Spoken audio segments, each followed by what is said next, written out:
C'est ça la raison pour laquelle tu écris un bouquin sur Bielsa. C'est ça la raison qu'il y a déjà 2 autres bouquins qui ont été écrits sur Bielsa depuis qu'il est passé en France. C'est quelqu'un de spécial et qu'on n'a plus personne de spécial. Les footballeurs, c'est des robinets d'eau tiède. En plus en Ligue 1, donc logiquement, quand ils sont bons, ils partent ou alors ils sont au PSG et ils font tourner les serviettes. Donc tu vois, t'as rien quoi. Et là, t'as un mec qui arrive, qui est extrêmement spécial et qui arrive dans le club le plus spécial de France.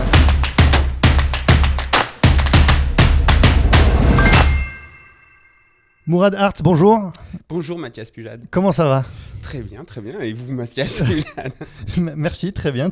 Bon, je pense qu'on va arrêter de faire semblant de ne pas se connaître et tout, mais voilà. J'aimais bien comment c'est un peu formel, tu vois. Ouais, je vois ça. Et pourtant, quand on voit les textos que t'envoies, les mauvais calembours qui sont dedans, la formalité, c'est pas vraiment ton truc, normalement. C'est vrai. Mais comme ça, tu vois, les gens, ils retiennent ton nom. Ouais. Et comme ça leur permet de retenir ton nom pour potentiellement se procurer ce livre. Tu as écrit ce livre, ça s'appelle OM Bielsa. Voilà, je le montre à la caméra. Enquête sur une relation passionnelle. Donnez-moi votre argent, c'est très important. Exactement, avec une préface d'André Villas-Boas. On reviendra peut-être dessus, on dira un mot là-dessus. Alors, en fait, c'est un livre. Dans ce livre, tu retraces finalement toute l'épopée. Quand je dis toute l'épopée, ça a duré 1 an. Donc, toute l'épopée Bielsa à l'OM. Alors, écoute, je vais te poser la première question, peut-être celle que tu abordes d'ailleurs dans le prologue de ce livre.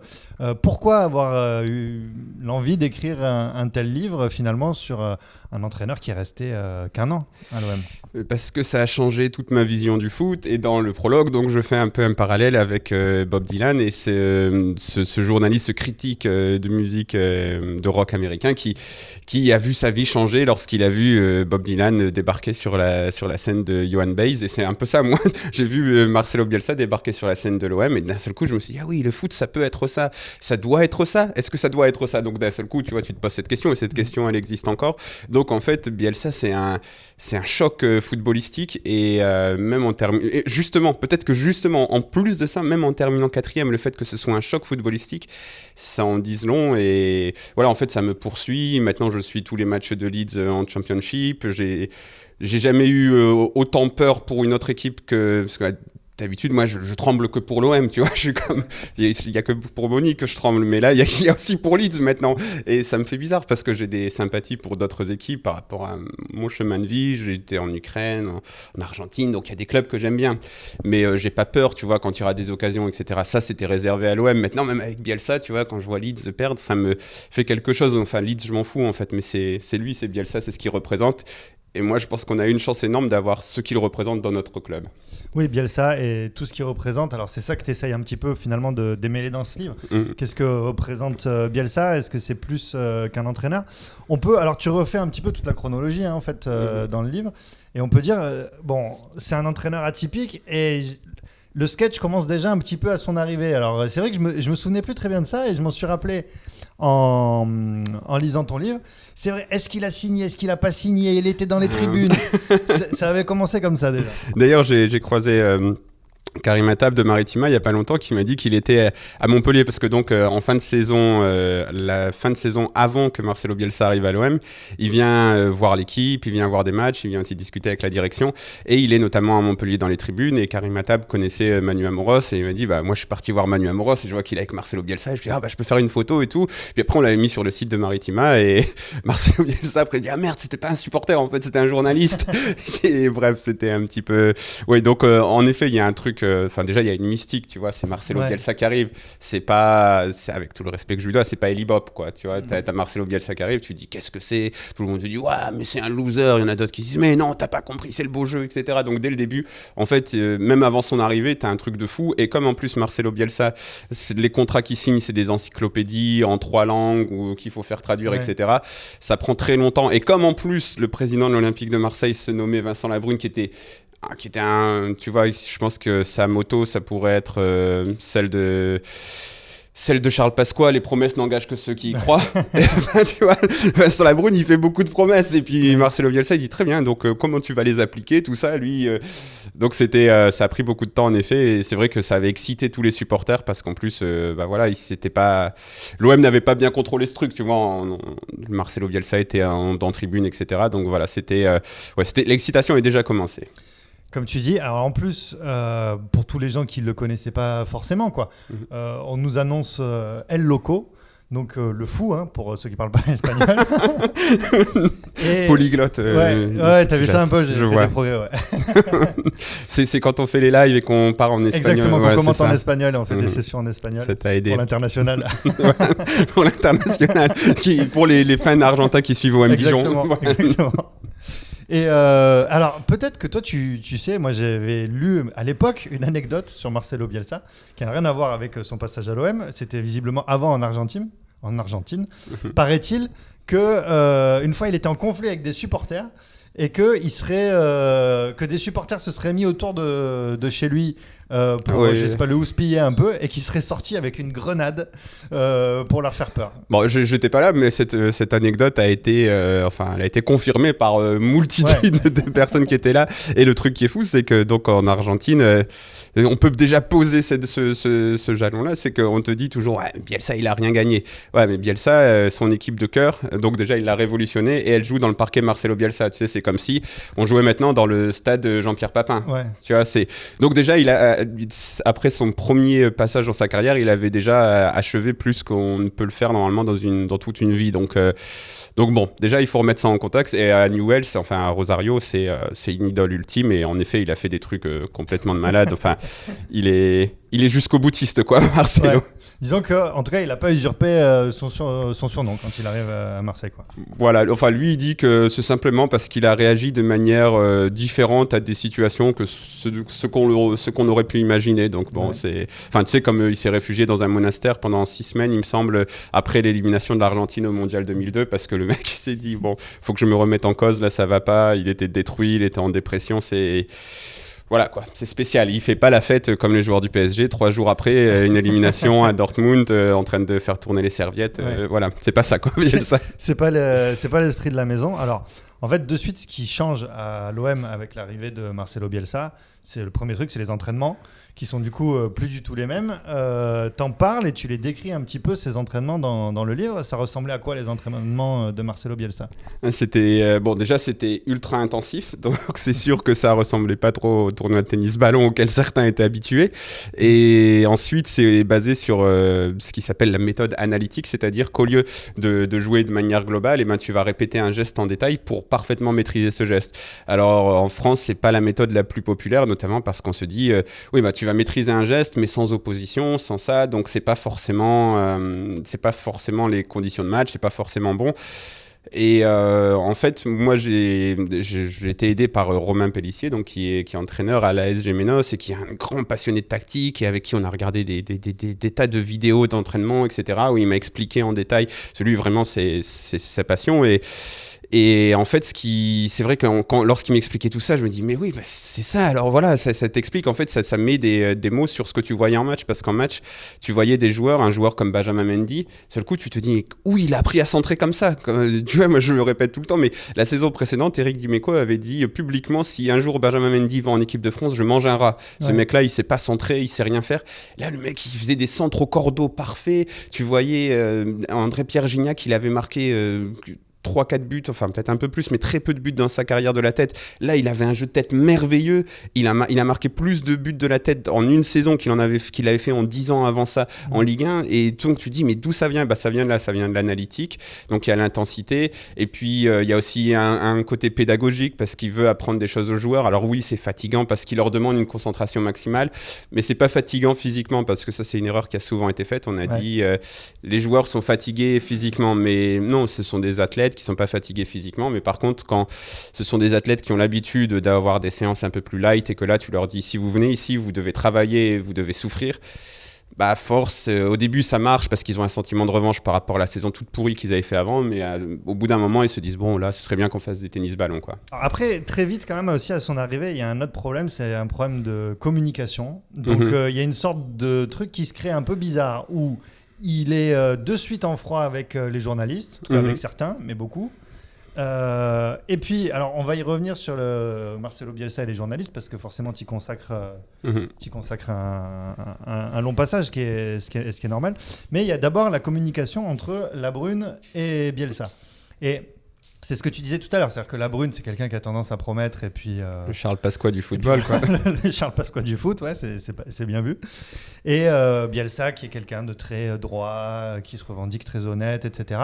Et donc, il y a déjà une histoire avec... Alors, à l'époque, il y a un loft, ce qu'on appelle un loft à Marseille, donc des joueurs qui sont écartés du groupe, on va dire.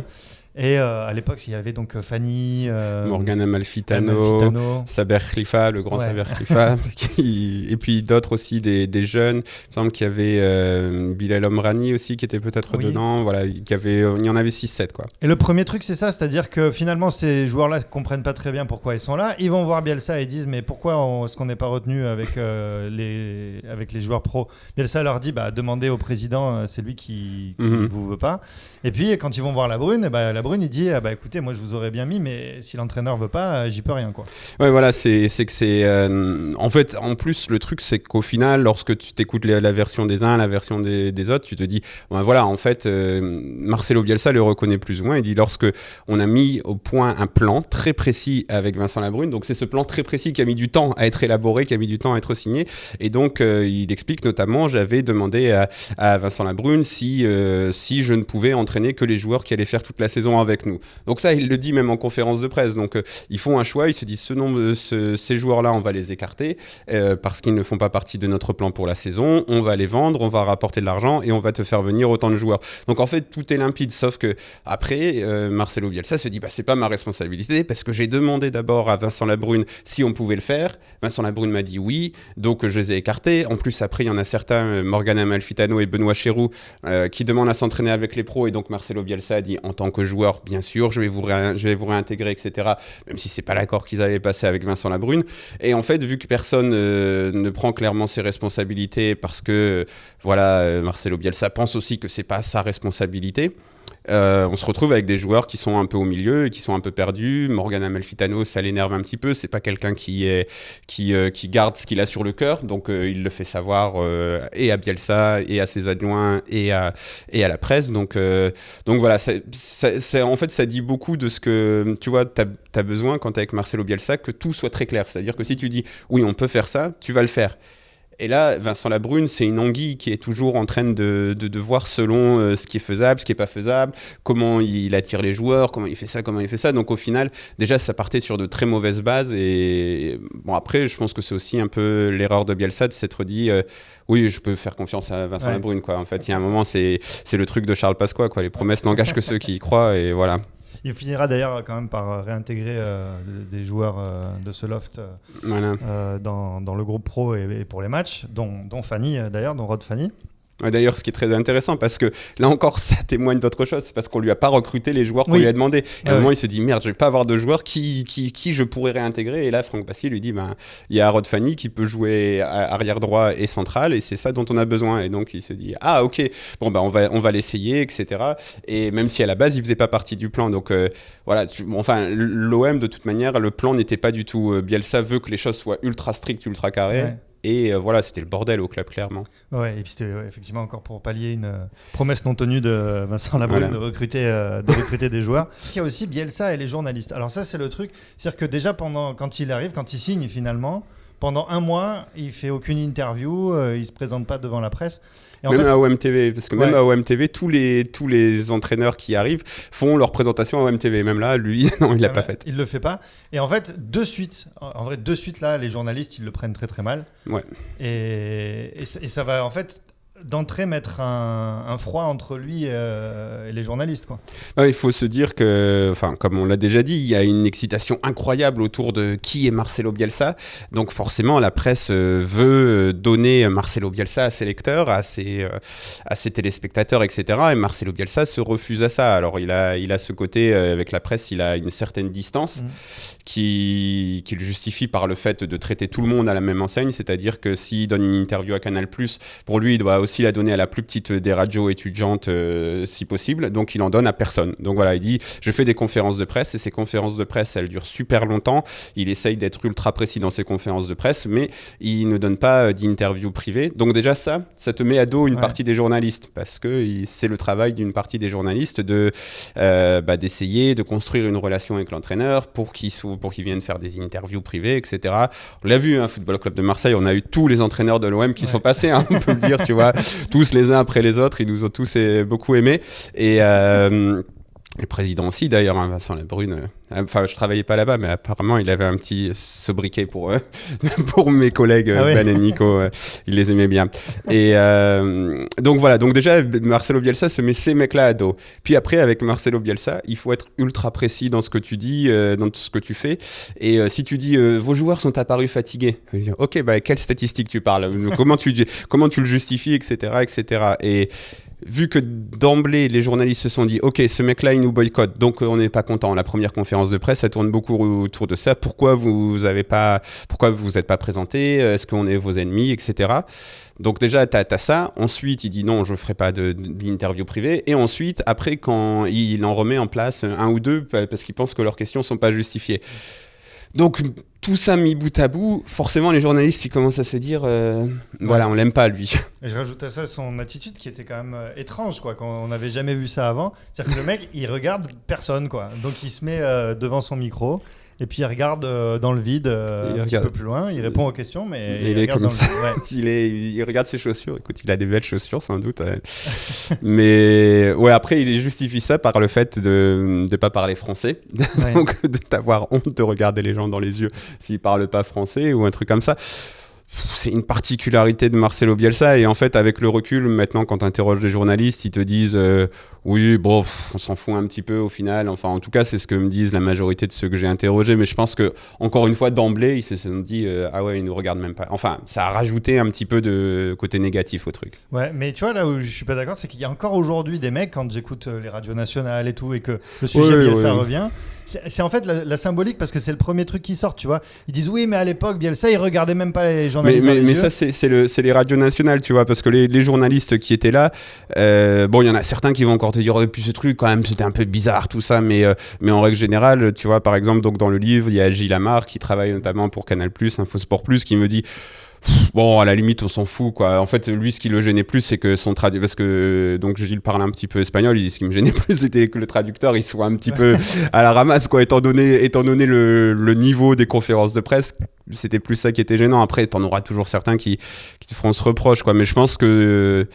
bon, c'est un peu passé, quoi. C'était un peu rigolo cette histoire du traducteur d'ailleurs. Comment il l'avait récupéré ce mec Bah, c'est parce donc Fabrice Olszewski a une fille au Chili avec une Chilienne, donc et il vivait entre la France et le Chili. Et il me semble que c'est lors du tournoi de Toulon où Fabrice Olszewski était une espèce d'intendant pour la sélection chinoise, pour la sélection chilienne.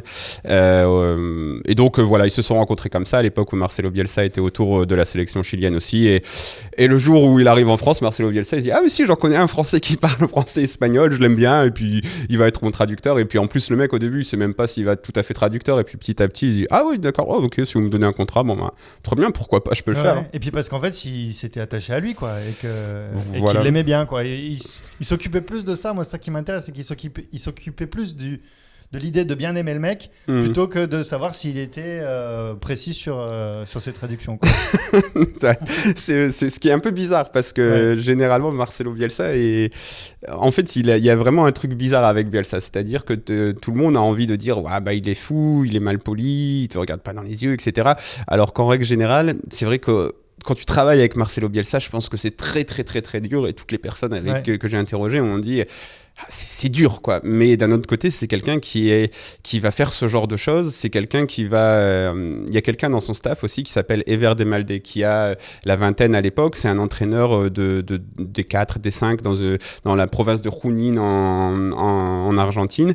Et il dialoguait par téléphone, parce que Marcelo Bielsa, si tu l'appelles, si tu le prends en contact avec lui, il va te répondre. Et donc, il parlait de tactique, etc. Et donc, à un moment, il dit bon, ben, est-ce que tu veux venir étudier l'Olympique de Marseille avec moi à Rosario? Donc le mec vient à Rosario, puis après il dit est-ce que tu veux venir à Marseille? Et en fait il va en faire son espèce d'homme à tout faire.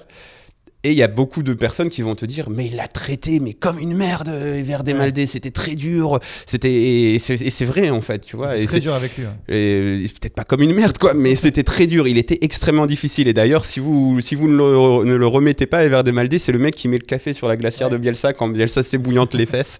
Donc voilà, c'est lui, tu vois. Par exemple, il servait par exemple à ça, il servait à le reconduire chez lui après les matchs. Et c'est sûr qu'il a été extrêmement difficile avec lui. Apparemment, c'était très dur. Sauf qu'Everdemaldé, c'était personne, tu vois. Il était loin d'une carrière pro. Et maintenant, après Bielsa, il a intégré le staff de l'Arabie Saoudite, de l'équipe A de l'Arabie Saoudite, de plusieurs équipes de première division d'Argentine, etc. Donc en fait, quelque part, cette difficulté, tu vois, Bielsa a changé la vie d'Everdemaldé, tu vois. Et il est capable de ça, d'un autre côté d'être super dur, d'un autre côté d'être ultra exigeant.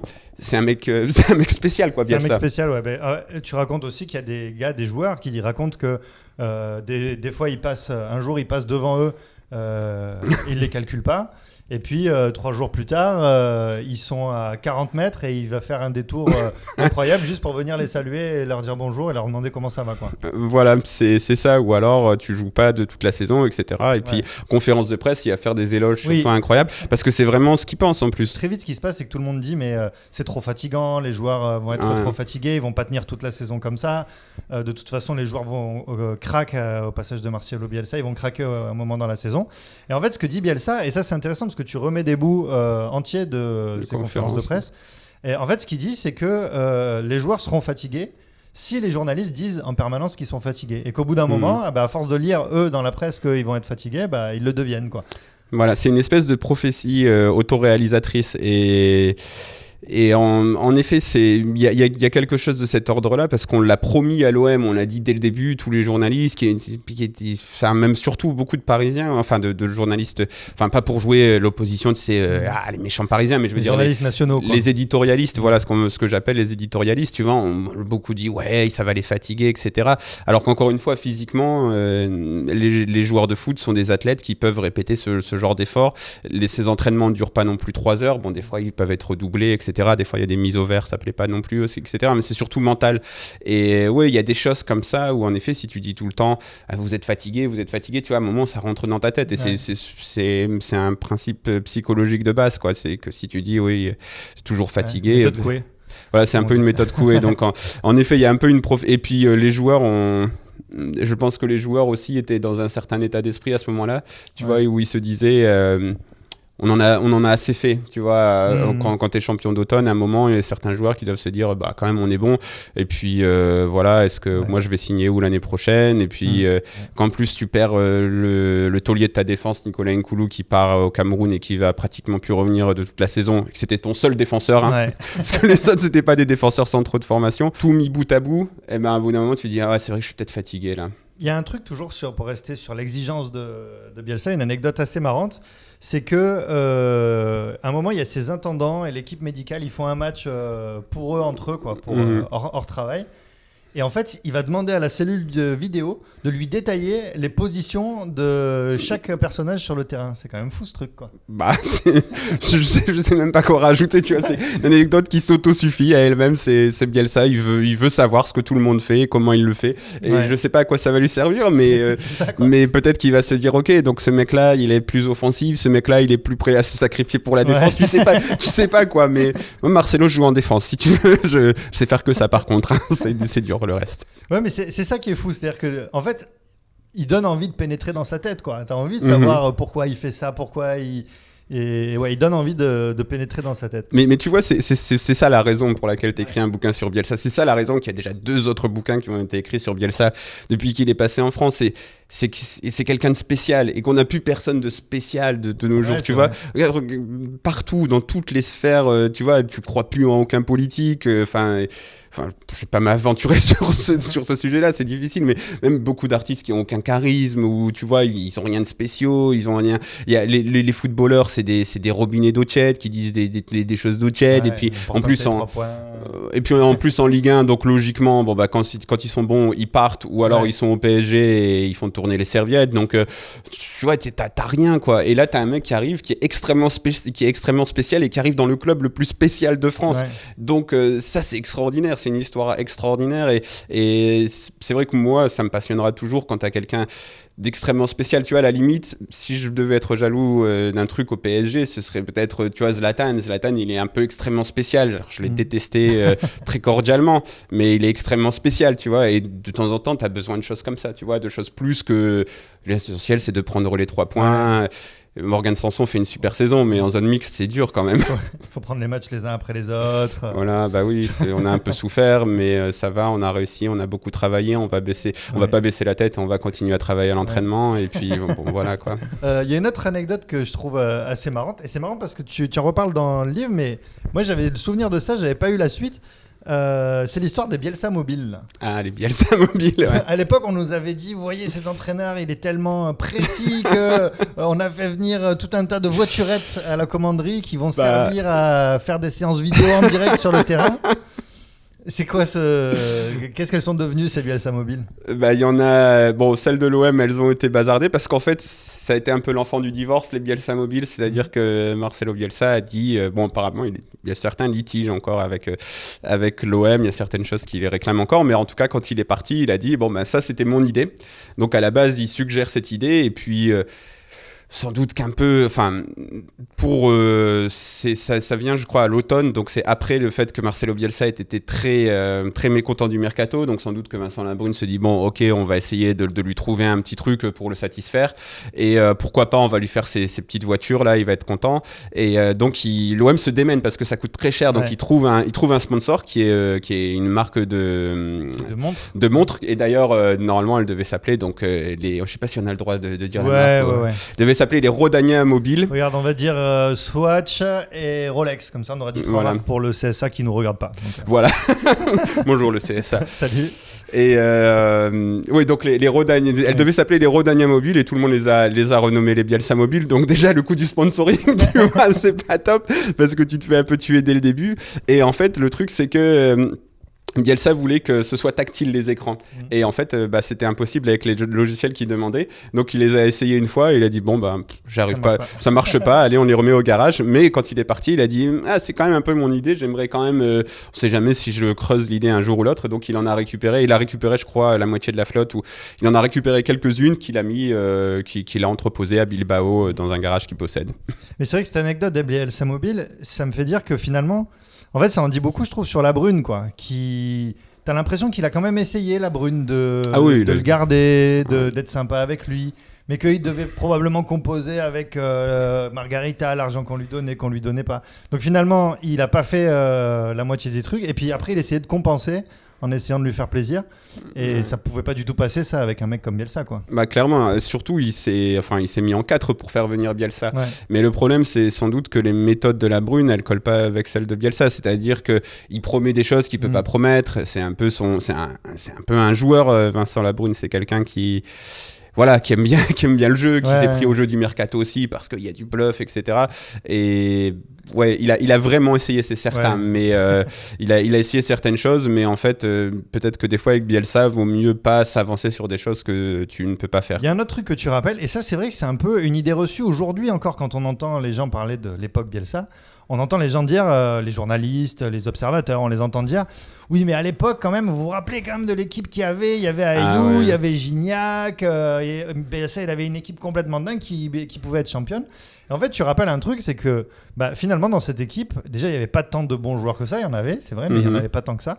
Et qu'en fait, la plupart des bons joueurs, même dont on se souvient, c'était leur meilleure saison de leur carrière, quoi. Voilà, et là, on peut penser à Morel, je veux dire, qui avait été bidon toutes les années d'avant, on ne savait plus quoi en faire. Bielsa lui a offert une fin de carrière parce que Morel, sans Bielsa, c'était c'était la tête de Turc du Vélodrome, c'était le pire arrière gauche, on le détestait, il était sifflé. Et à mon avis, il n'aurait pas rebondi à Lyon, tu vois. Et après, Bielsa le replace dans l'axe et là ça lui offre, tu vois, ça offre de nouveaux horizons à sa carrière, donc je pense qu'il lui doit beaucoup. Après, Morel c'est un mec bien qui a jamais trop craché sur Bielsa. Il y a Djadjedje aussi, latéral droit, qui est pareil, qui depuis a... T'imagines la défense quand même. C'est vrai, quoi.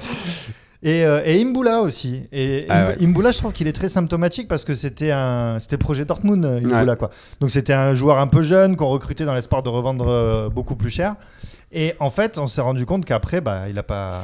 T'as totalement raison. Enfin, Imbula, moi, c'est l'une de mes plus grosses déceptions à l'OM parce que.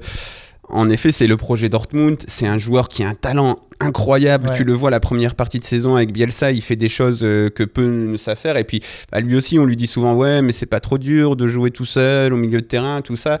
Et à un moment, c'est peut-être aussi un passage pour toi, pour avoir plus de rythme, plus de volume. Et lui, il commence à se dire, ouais, c'est qu'on ne demande pas trop, tout ça. Et au final, voilà, le mec, il est vendu à Porto parce que le président de Porto dit, je sais pas qui c'est, mais j'ai déjà des offres pour le racheter plus cher. Donc au final, il fait 6 mois à Porto. Après, il part à Stoke City. À Stoke City, ça marche pas. Donc Stoke City, une équipe qui jouait le maintien en Angleterre. Puis après, il est prêté à Toulouse où il joue le maintien encore. Puis après, il est prêté, j'ai oublié le nom de l'équipe en Espagne, mais une autre équipe qui joue le maintien en Espagne. Après, il est prêté à Lecce où il joue encore le maintien. Donc au final, le mec, il a complètement bousillé sa carrière parce qu'il avait aussi des aspirations autres, et puis il est sans doute pas très bien conseillé aussi par son père, parce qu'à un moment son père avait quand même dit Mboula va relancer l'Inter, lui tout seul, donc c'était quand même un truc, mais ouais, c'est très symptomatique parce que c'est ces jeunes joueurs qu'on a survendus comme des puto crack en Espagne, et qui en fait étaient il leur restait beaucoup de chemin avant de devenir des cracks. Et puis dans cet effectif aussi, parce que moi j'ai introduit ça parce que l'un des plus véhéments à l'égard de Bielsa, c'est Roland Courbis, qui a quand même eu une équipe où il avait 3 champions du monde, Ravanelli, Kopke, il a sans doute eu la meilleure équipe de l'OM depuis le titre de champion d'Europe. Et il a rien gagné, il faut quand même le rappeler aussi, même si il y a des circonstances atténuantes, mais c'est lui qui dans une émission dit Bielsa quand même, avec les joueurs qu'il avait, et puis là il les égrène avec des Djadjedje, avec des Morel, des Romao et des Fanny, et avec tout le respect que j'ai pour ces joueurs, quoi. Tu dis mais tu te rends compte que toi c'était une équipe championne de France, quoi. Voilà, c'est qu'au même poste, toi t'avais des Laurent Blanc et des Eric Roy et des Daniel Bravo, des Robert Pires et des Ravanelli, et toi voilà quoi, bref. Ouais, puis en plus tu compares, alors je les ai pas notés, mais à l'équipe de Monaco la même année de Bielsa. Et en fait, dans l'équipe de Monaco, il y a au moins 4 ou 5 joueurs qui ont fait des carrières internationales à Manchester. On peut parler de Fabinho, qui est le taulier à Liverpool, Bernardo Silva, qui est peut-être le meilleur joueur de Manchester City la saison passée, Ferreira Carrasco, qui est parti en Chine entre-temps, mais qui avant ça a marqué un but en finale de Ligue des Champions. À Lyon, pareil, tu vas prendre Umtiti, qui a été pendant longtemps le taulier du Barça, Lacazette, Tolisso, qui joue au Bayern de Munich, à Arsenal, alors que nous, nos joueurs, ils jouent à Stoke City, à Toulouse, quoi. Donc c'est voilà. Et c'est là que tu te rends compte que Bielsa, finalement, avec cette équipe qui était faite de joueurs moyens, en fait, il en a fait des très bons joueurs. Il a réussi à tenir la dragée haute à ses Lyon et ses Monaco, quoi. Mais après, le truc, c'est que plus que ça, c'est qu'il a tenu la dragée haute à Paris, parce qu'en fait, pour moi, l'histoire de la saison, je le répète partout depuis quelques semaines que je suis en promo pour le bouquin, c'est que tu joues le titre jusqu'au match contre Paris en avril. Donc jusqu'en avril, t'es dans cette frénésie, même quand ça va un peu moins bien, tu te dis, ce qu'on dit, la seconde partie de saison, c'était horrible. Bon, t'as eu des périodes horribles, mais t'as aussi un mois de février où tu gagnes 6-1 à Toulouse, tu fais 0-0 contre Lyon où tu mérites de gagner avec ce fameux but de Campos, donc en plus tu manques de réussite, et puis tu vas gagner 4-0 à Paris contre Lens. Donc tu vois, t'as aussi des bonnes périodes, et tu termines le mois de mai avec 4 victoires consécutives où t'as des 4-0, des 3-0, enfin tu cartonnes toutes les équipes aussi, mais entre-temps, tu as eu d'énormes trous d'air qui te font perdre la Ligue des Champions. Mais surtout, donc en avril, tu as ce match contre le PSG, dont on se souvient tous, avec ce tifo. Avec le tifo dans les tribunes. Jusqu'en avril, tu joues le titre. Et quelque part, à Marseille, c'est ça qu'on veut. C'est qu'on est un peu des rêveurs, tu vois. On veut le titre à un moment.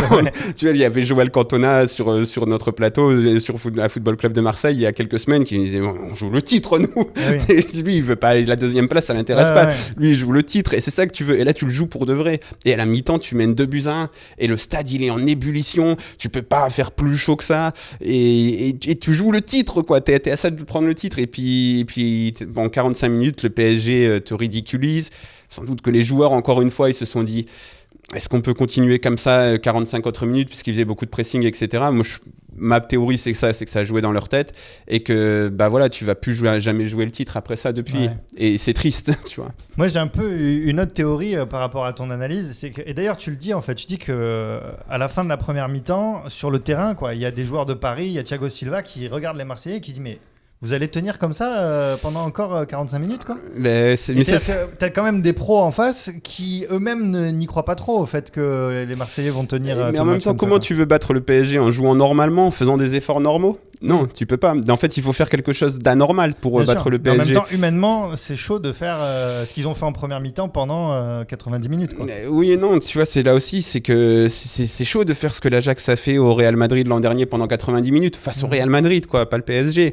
Et j'allais dire avec tout le respect que je leur dois, mais je suis pas sûr de mettre cette phrase-là. Mais voilà, tu vois, c'est qu'il y a des choses qui sont faites. Tu les as vues, cavaler les mecs de l'Ajax. Tu vois ce que l'Atlético Madrid a fait, leur montée en gamme avec Diego Simeone, ils se sont arrachés. C'est pas le même football, même si Diego Simeone est aussi bielciste quelque part, mais tu vois, là, tu dois t'arracher, tu dois faire plus. Tu peux pas faire juste ce que fait Paris, parce qu'ils sont meilleurs que toi. Donc il faut faire autre chose. Et c'est là, si tu fais juste ce que fait Paris en essayant de rivaliser avec eux, en rivalisant avec eux juste avec les mêmes armes, bah t'as perdu parce que t'as pas les mêmes armes.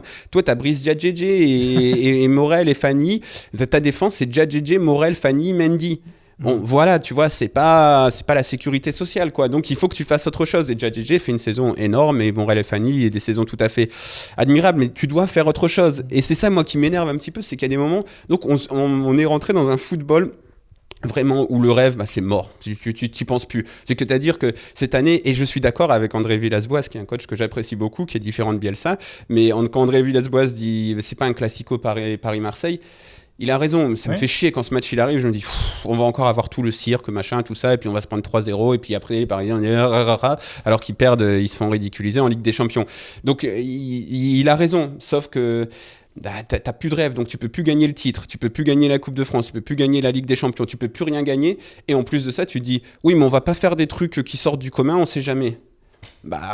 Voilà quoi, Bielsa il dit si on va faire des trucs qui sortent du commun et puis on verra si on se crache, et ça c'est beau, ça c'est l'aventure. Ouais, c'est l'aventure comme tu dis. Mais alors tu vois c'est marrant parce que la saison de Bielsa, donc on finit à la 4e place et j'ai fait mon journaliste tu sais de foot fiction comme on dit. Donc 21 victoires, 6 nuls, 11 défaites cette saison-là. Et on finit avec 69 points. Donc, Paris finit avec 83 points et termine la saison sur 5 victoires consécutives. Donc, tu vois, j'ai regardé un petit peu toutes les stats de la saison. Et alors, tu rappelais tout à l'heure, effectivement, le match contre Lyon où on fait 0-0. J'ai calculé, et tu vois, même en plus, j'ai mal calculé parce qu'il y a eu ce match-là, il y a eu le match contre Bordeaux aussi où on se fait voler la victoire. Ce match. Et le match contre Paris où on se fait voler, on va dire au moins le match nul parce qu'à la fin, il y a une main il y a une main dans la surface qui aurait pu faire un péno. Et tu vois, en plus contre Lyon, j'ai mal calculé parce que j'ai calculé une défaite. Mais du coup, je nous ai rajouté 9 points. Comme si on avait eu 3 victoires en plus. Et j'ai enlevé 3 points à Paris, comme si on avait gagné contre eux. Et ben, on finissait avec 78 et Paris finissait avec 80, tu vois. Et tu vois, évidemment, c'est du foot fiction parce que évidemment que ça aurait tout changé. Mais pour dire que même ce rêve, il était. Tu vois, même si on avait gagné contre Paris, on gagnait pas le titre en fait. Tu vois. Non, je pense que si on va dans le foot fiction, allons-y gaiement, tu vois. Oui, donc... on peut dire qu'on gagne tous les matchs de la saison, mais non, mais même, je pense que si tu gagnes contre Paris, tu fais plus que gagner à Bordeaux. C'est-à-dire que si tu gagnes contre Paris, après t'as un élan fou qui est créé et Paris c'est plus compliqué. Je suis pas sûr qu'ils fassent 5 victoires consécutives. Je suis pas sûr que ça. Tu vois, dans le vestiaire, il y en a certains qui s'énervent pas beaucoup. Paris avait déjà perdu certains matchs. Donc en fait, c'est ça le truc aussi avec ce match contre Paris qui est important. C'est qu'au moment où tu le perds, il y a un rêve qui se brise et quand ce rêve il se brise, ça met 5 matchs à se relancer parce qu'après tu perds 4 matchs après ça consécutives et ces matchs-là tu les perds, tu perds 1-0 à Bordeaux, c'est un véritable scandale, il doit y avoir carton rouge et penalty pour l'OM, il doit y avoir carton rouge pour Bordeaux et penalty pour l'OM à la 43e minute, il y a un autre penalty, un dunk incroyable de Yambéré, hommage à Kobe Bryant et en plus ce même Yambéré marque le but victorieux sur la seule occasion de la seconde période et l'OM frappe aussi aussi 2 fois les poteaux. Donc ce match-là, c'est un scandale total. Ouais, c'est Bordeaux, c'est comme d'habitude, c'est comme ça. Mais donc tu vois, donc, imaginons que tu gagnes à Bordeaux, que après tu as la réussite, que tu gagnes à Paris, que tu as la réussite à Bordeaux. Après le match de Nantes, tu le joues, ben voilà, t'as un déplacement en Nantes, t'as pas trop envie d'y aller, bon ben. Tu le perds 1-0 en jouant mal, etc. Si tu as la réussite du champion, parce que c'est ça en fait qui te manque, c'est la réussite du champion. Si tu as la réussite du champion, ce match-là, tu le gagnes aussi. Paris perd aussi des points entre-temps. Donc tu vois, en fait, ce qui a manqué à l'OM aussi, c'est un brin de réussite. Et il y a plein de matchs OM-Reims. T'as les mecs qui reviennent de la CAN, etc. Tu mènes 2-1 à la 85e minute, un truc comme ça. Bielsa fait rentrer Baptiste Aloé pour un peu sécuriser le tout à la place de Dimitri Payet. Donc ça aussi, on dit toujours, mais Bielsa, même quand tu gagnais, il voulait continuer à l'attaque. Ouais, alors que non, des fois, il a essayé de sécuriser des résultats. Parce que tu gagnes 2-1, tu gagnes 2-1, t'as deux occasions pour faire le break, tu le fais pas. Et puis à la dernière minute du match, Reims qui a fait rentrer un attaquant, un ancien Parisien en plus, égalise sur un duel de la tête avec Baptiste Aloé, le mec qui est rentré. Donc peut-être que si tu prends pas ce but, ça te fait 3 points en plus. À Saint-Etienne, tu as un but qui doit être... on fait 2-2, on mène 2-1 à la 90e minute. Tu as encore un but qui est accordé à Reims, à Saint-Etienne, alors qu'il y a une énorme faute sur Alessandrini. En fait, si tu fais mis bout à bout, tu te dis, mais il y a tellement de trucs qui n'ont pas tourné dans cette saison-là, il y a tellement de paramètres arbitraux, de réussite, etc., qui n'ont pas tourné, qu'en fait... Tu vois, t'as rêvé, mais il t'a manqué un petit truc et peut-être aussi que ça, c'est les joueurs qui le provoquent. Ouais, moi je pense quand même que finalement, en fait, ce match de Paris, il est très symbolique et qu'à la fin, il te rappelle que oui, c'était Thiago Silva, Verratti et Zlatan contre Djadjedje, Morel et Fanny, quoi. Ouais, voilà. Je pense qu'il y a un peu de ça en effet, c'est que. Et puis après, il y a peut-être aussi un petit peu du fait que le bielsisme a du mal à survivre au football moderne, hein, parce que tu vois, Leeds, par exemple, ils ont du mal en seconde partie de saison aussi depuis 2 ans, même si ils ont aussi des bonnes périodes et que ils ont fait le meilleur classement depuis ces 15 dernières années, tu vois, avec Marcelo Bielsa, et malheureusement ça leur a pas suffi pour monter. On espère qu'ils vont le faire cette année, mais tu vois, il y a quelque chose aussi chez Bielsa, parce que il faut aussi un peu dire qu'il a des limites et que c'est aussi un peu de sa faute, mais il est celui qui rend le rêve possible, tu vois. Lui te rend le rêve possible.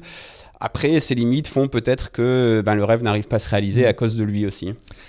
Cette saison-là, donc, on n'est pas champion, on n'est même pas qualifié en Ligue des Champions. Et puis, il va partir de manière fracassante. Avant d'évoquer ce dossier-là, on va peut-être dire un mot de Bielsa, sa relation avec les supporters. Et là, en fait, c'est pareil, on peut la commenter, mais finalement, c'est les anecdotes que tu donnes dans le livre qui sont le plus parlantes, je trouve. Voilà, il y a un supporter qui écrit des lettres à Bielsa d'admiration à la commanderie. Et en fait, Bielsa le rappelle. Simplement. Après, j'ai pris cet exemple-là parce que j'avais un contact avec lui, on le salue d'ailleurs, mais il y en a plein d'autres, et de groupes de supporters, quand la vieille garde fait ce fameux truc Bielsa no Seva, après, finalement, ils entrent en contact avec Bielsa, donc il y a plein de supporters. Quand tu envoies une lettre à Bielsa te rappelle, ou si tu lui laisses un message, il va te rappeler. Si tu lui écris un mot sur une serviette au McDo, il la garde, il la jette pas. Il a un entrepôt, un garage à Bilbao où il garde tout. Il stocke tout. Il stocke tout, tu vois. Et Mathieu Franceschi nous explique aussi qu'il avait fait cette bâche Note Vallas, ne t'en va pas, et qu'il la ramène là où Bielsa résidait parce qu'il le savait, etc. Et c'est une bâche qui pue la pisse et la Heineken, comme il dit, parce que elle était en virage et qu'elle a fait plusieurs matchs. Et cette vache, elle est à Bilbao, elle est entreposée à côté de la Bielsa mobile et des dessins et des lettres qu'on lui a fait, et il s'en souvient, tu sais, il s'en souvient, peut-être que des fois il va peut-être pas se souvenir de tout, mais en tout cas il a un grand respect pour ce que lui donnent les supporters, et ça aussi c'est un peu exceptionnel. Moi je sais même pas comment il fait, je pense que tu vois, si j'étais à sa place d'entreposer tout ça et tout, ça lui coûte, c'est complètement fou, et en plus surtout il demande à ce que ça ne s'ébruite absolument pas, parce qu'il a une peur, c'est qu'on l'accuse de démagogie en fait. Voilà, c'est en dit long sur le personnage quand même. Voilà, mais c'est bien, c'est pur. Et puis les supporters à qui tu parles, ils te disent non, mais je vais pas te dire ce qu'on s'est dit dans ces rencontres-là. Et parce que c'est pas respect aussi, parce que Bielsa il dit s'il vous plaît, voilà, n'en parlez pas aux journalistes. Et moi, franchement, je cherche même pas à les forcer à me dire ce qu'ils veulent, parce que je respecte ça, je trouve ça beau. Et je trouve ça beau que des mecs qui se disent putain, je peux faire le buzz là, à l'heure du buzz. Je peux faire le buzz, je peux dire que Marcelo Bielsa il m'a dit ça et ça. Ils se disent non, je le respecte, il m'a dit de pas le dire, je le dis pas. c'est beau, tu vois. Maintenant, t'as des mecs, dès que tu sauves un cafard dans la rue, tu vas le mettre sur Instagram et on va te rappeler pour faire des minutes buzz et tout. Donc, c'est beau, c'est différent et c'est Bielsa. Ouais, c'est à l'image de Bielsa. Son départ aussi est à l'image de Bielsa. Donc, ça a été un peu le même feuilleton que pour sa signature, mais pour, on va dire, sa prolongation. Est-ce qu'il va rester? Est-ce qu'il va pas rester? Et finalement, c'est un peu le pire scénario. C'est-à-dire que il fait le premier match, donc on se dit, bah, c'est bon, il reste. Et puis, il y a ce moment dont on se souvient tous, quoi, cette conférence de presse juste après le premier match. Acabo de renunciar. Acabo de renunciar, exactement. Où il annonce sa démission. Alors, on peut peut-être expliquer, en gros, il était pas. Ce qui s'est passé, c'est que 3-4 jours avant, alors que il s'était battu sur chaque point du contrat, et ça tu racontes. Il fallait pas écrire qu'il y avait un téléphone de fonction, mais quel téléphone précisément, etc. Il fallait être hyper précis sur chaque point du contrat. Et une fois qu'il avait tout validé avec la Brune, 2 jours avant, on vient lui dire que finalement on va changer 2-3 points du contrat, et c'est pour ça qu'il décide de c'est partir. Igor Levin qui vient lui dire, c'est-à-dire que Vincent Labrune, c'est son excuse officielle, il avait dentiste ce jour-là, donc il pouvait pas être là, et c'est donc notamment Igor Levin et Philippe Pérez aussi, qui avaient des très mauvaises relations avec Marcelo Bielsa. Donc ces deux personnes, Igor Levin, alors il le connaissait pas du tout Bielsa, mais Igor Levin est quelqu'un de très brut de décoffrage, on va dire. Donc l'avocat de Margarita Dreyfus. Voilà, un Américain d'origine russe, etc., qui a des méthodes musclées. Et donc, tu viens, donc tu vois, franchement, là-dessus, en fait, bon, la Brune, c'est toujours cette anguille, etc., mais il s'est battu pendant des mois. Enfin, il a négocié pendant des mois avec Marcelo Bielsa. Il a tout cherché à lui donner. Et puis, à ce moment-là, il a compris qu'il s'est fait avoir, quoi. Donc, il laisse Igor Levin et Philippe Pérez aller à cette réunion parce qu'il sait que ça va mal se passer. Et en effet, ça se passe mal. Mais en fait, ça se passe pas si mal. C'est-à-dire qu'ils disent, ce contrat, parce que là, Bielsa venait pour signer. Il venait pour signer le contrat. Et là, on lui dit, bah non, on va enlever ça et ça. Tu vois, déjà, tu imagines la négociation incroyable pour arriver à ça et ça. Tu dis, non, on va enlever ça. Et il a même pas dit, il a pas fait de scandale. Il a dit, très bien, vous êtes sûr que vous avez les responsabilités pour me demander ça? Il a demandé très bien, je reviendrai vers vous, et il est parti. Et voilà, donc après, il y a de multiples théories. Il y en a qui te diront, dans tous les cas, il n'était pas satisfait, tu vois, de l'organisation de l'Olympique de Marseille. Il avait déjà eu un été précédent très mouvementé. Là, il a déjà pas assez de confiance, c'est ce qu'il dira dans sa lettre aussi. Le minimum de confiance nécessaire pour travailler n'existe plus. Donc, à un moment, il se dit, bon, ben voilà, tu vois, c'est beaucoup de choses mis bout à bout, encore une fois, qui le poussent à la démission. Moi, je me dis que c'est pas possible que, si effectivement il s'agissait juste de signer le contrat qui était prévu avant, je veux bien croire que la Brune, il envoie quelqu'un pour dire, bah, écoutez, vous y allez, vous lui faites signer le truc et vous repartez. S'il s'agit de faire changer 8 points sur le contrat avant de le signer, je comprends pas pourquoi la Brune n'y va pas. Tu vois, en fait, c'est ça qui est un peu incompréhensible. La Brune, il le sait à ce moment-là que ça va mal se passer. C'est pour ça qu'il y va pas. Il se dit, bon, si ça passe, moi, c'est clair que je pourrais pas, à mon avis. Et pourquoi il les enlève alors s'il sait que ça va mal se passer? Parce que c'est pas sa décision, tu vois. Si c'est des histoires de téléphone à la con ou je sais pas quoi. Ça vient d'au-dessus de lui, tu vois. Et bon, après, il y a de Margarita. Voilà, ça vient de Margarita, oui, c'est clairement, ça vient de Margarita. Et je pense que les Louis Dreyfus aussi ont beaucoup vécu dans cette peur de se faire déposséder du club, qu'on fasse d'autres choses à leur place. Merci Roland Courbis aussi pour ça, parce que c'est un peu ça vient un peu de là. Je pense que c'est une psychose qu'ils avaient, même si Margarita en faisait beaucoup moins que Robert Louis Dreyfus à l'époque de Roland Courbis. Mais dans tous les cas, il y a un peu ce truc-là. Il prépare déjà un petit peu la vente du club, quoi qu'il puisse dire. Et donc voilà, ce mec un peu tout puissant, qui a des garanties sur plusieurs saisons aussi, parce que dans son contrat, il avait des garanties sur 2 saisons. Tout ça, bon, ils se disent, bon, c'est peut-être pas le top pour être vendu. Et puis, il faut peut-être le remettre un peu à sa place. Il faut se souvenir qu'ils avaient déjà fait ça. Là, à l'époque, en l'occurrence, c'était Vincent Labrune qui agissait en coulisses pour Robert Louis Dreyfus, mais ils avaient déjà fait ça avec Eric Guéretz et Pape Diouf. Donc voilà, ils sont un peu coutumiers du fait, quand ils voient quelqu'un un peu trop populaire, qui prend un peu trop de place, de lui dire doucement. Et après, il y a plein de théories du complot que tu peux mettre derrière. Voilà, est-ce qu'ils ont fait ça parce qu'ils se sont dit qu'avec Bielsa, ce serait plus difficile de vendre le club, ou ce serait plus difficile de vendre des joueurs? T'en as d'autres qui disent que Bielsa, il attendait le moindre petit truc pour se casser du club. Donc après, tu vois, en fait, le problème, je pense que si Bielsa était parti en mai, Et comme il aurait sans doute dû le faire, eh ben, voilà, tu vois, sa cote de popularité serait énorme à Marseille, et il n'y aurait pas ce goût amer un peu de son départ. Effectivement, parce que ça, c'est le dernier point, c'est-à-dire qu'on a évoqué justement sa relation avec les supporters. Et du coup, ce départ comme ça, fracassant après la première journée de championnat, en fait, ça a été vu comme un largage quoi, par tous les supporters. Et du coup, aujourd'hui, il y en a qui l'adulaient à l'époque et qui le détestent encore pour ça, quoi. Alors, ils le détestent pas, mais tu vois, ils n'ont pas envie du tout d'en dire du bien, tu vois. Parce que c'est une histoire d'amour. Voilà, tu t'es fait larguer, c'est ça, tu t'es fait larguer, c'est une histoire d'amour, tu t'es fait larguer, t'es pas content. Et t'as pas envie de dire du bien, même si t'as passé des moments extraordinaires avec cette fille, avec ce mec, avec tout ça, tu te dis... vas-y, c'est bon, c'est de toute manière, c'est là. André Villas-Boas, c'est le nouveau Bielsa. Sur ce point-là, et je parle pas du jeu et tout, mais sur ce point-là, parce que honnêtement, il est adoré là, de tous les supporters. Et en janvier, il fait sa petite sortie en disant bon, si j'ai pas les garanties et tout. Et en vrai, on est d'accord que tous les supporters, en fait, à ce moment-là, ont vu la possibilité de départ d'AVB en juin, et tout le monde a retenu sa respiration et a regardé Jacques-Henri Hérault en disant tu vas lui donner tout ce qu'il veut.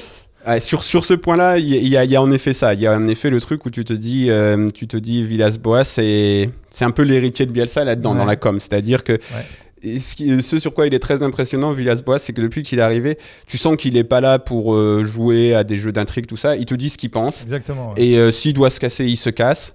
Et ça, moi, j'admire beaucoup parce que voilà, ça s'appelle la liberté. Et puis, je pense que ça dessert aussi beaucoup le football français, que la plupart des mecs s'accrochent à leur poste comme des morts de faim, même quand ça va mal. C'est vrai qu'il est très apprécié des supporters, mais pas autant que l'était Marcelo Bielsa. Pourtant, il a des meilleurs résultats à Villas-Boas. Et Villas-Boas va sans doute réussir à faire ce que Marcelo Bielsa n'a pas réussi. C'est-à-dire que là, en janvier-février, on l'a un peu critiqué, le jeu c'était un peu ennuyeux, tout ça.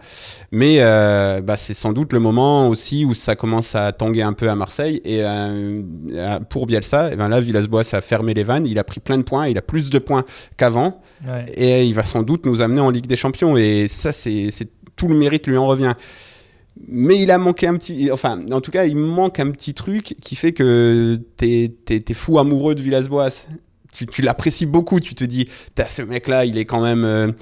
moi, je te dis, j'apprécie beaucoup le fait. Il est très intelligent tactiquement. Il a beaucoup plus de souplesse que Bielsa n'en a. Il a une communication que j'adore. Et il a créé un groupe incroyable. Mais après, je pense qu'il y a un truc qui Pierre Ménès et les détracteurs de Marcelo Bielsa te diront oui, c'est parce que c'est le folklore autour de Marcelo Bielsa qu'il y a, etc. Qui fait que... il est beaucoup aimé, et je sais que tu vois en commentaire de cette vidéo, il y en a plein qui vont dire qui ferme sa gueule, Villas-Boas il est plus aimé que Marcelo Bielsa et tout. Mais après il y a un truc que tu ressens ou que tu ressens pas, et il est très aimé, Villas-Boas, et mais il est pas fou. Il est pas fou, et je pense que Marseille c'est un peu fou quand même.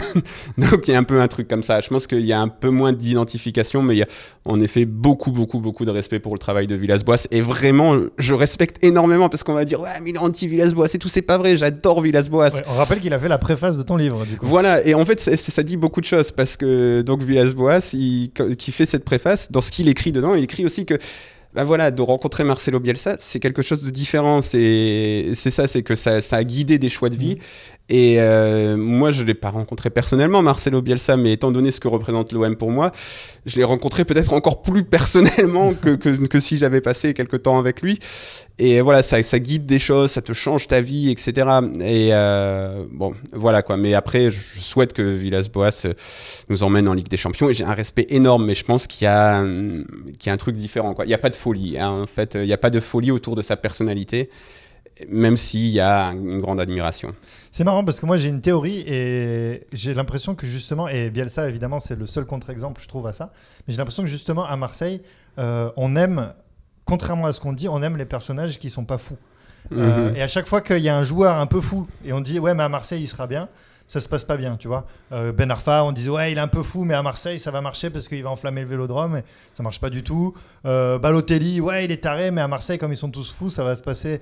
Et il a fait 6 mois et puis repart sans laisser un souvenir impérissable. Et finalement les personnages qui ont marqué le club, Pape Diouf, Guéret, Deschamps, voilà, tu vois, des personnages qui ont marqué le club, c'est finalement des gens qui étaient posés et qui justement savaient composer avec cette folie ambiante.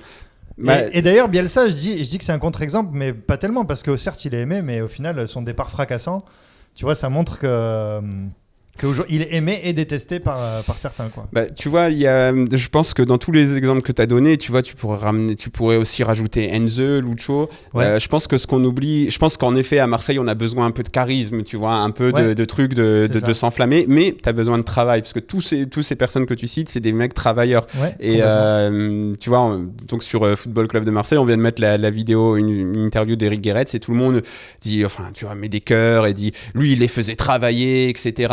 Il y a quelque chose comme ça. Je pense que Marseille, c'est une ville populaire, comme on aime à le dire souvent, mais que dans les villes populaires, on n'aime pas que les escrocs, enfin, tu vois, les escrocs entre guillemets, tu vois. Je veux dire, j'ai beaucoup de respect pour Balotelli et c'est peut-être pas le bon mot, escroc, mais tu vois, les mecs qui sont un petit peu, qui peuvent te faire rêver.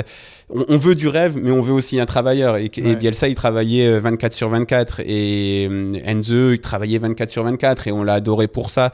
Et après il y a quand même autre chose. Il te faut quand même un petit peu... Luis Gustavo, par exemple, qu'on a adoré, peut-être plus que Florian Thauvin, alors que Florian Thauvin a objectivement plus marqué l'histoire du club que Luis Gustavo. Mais Luis Gustavo, il a eu des tifos, il a eu des chants, il a eu des trucs. C'était un travailleur, tu vois, tu aimais ça. Donc, je pense qu'il y a ce côté-là. Marseille, c'est pas Lens, c'est pas Saint-Etienne.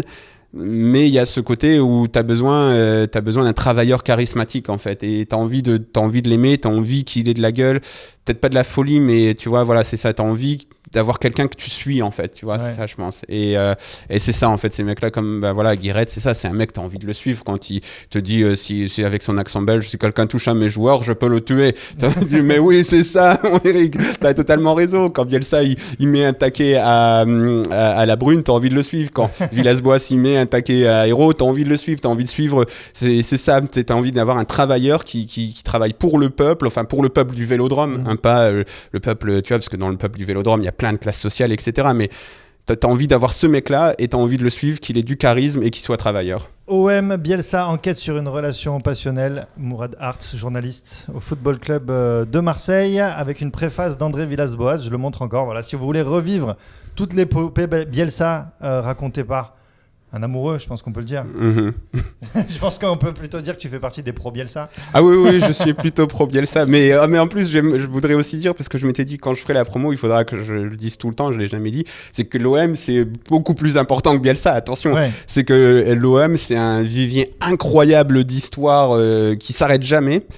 Et Bielsa, c'est juste une de ces histoires, et c'est une histoire qui m'a marqué personnellement par rapport à mon âge, par rapport au moment où je suis l'OM. Voilà. Comme beaucoup d'histoires d'ailleurs. Drogba, tu vois, ça avait fait 1 an et pourtant on en parle encore. Et Bielsa, pareil, 1 an sur la Canebière, on en parle encore. Voilà. Revivez la saison entière avec Bielsa, avec ce livre. Merci beaucoup, Mourad. Merci à vous. On se retrouve très vite. À très vite pour d'autres calembours. Oui, pour de nouveaux calembours. Merci, Mourad. Merci à vous.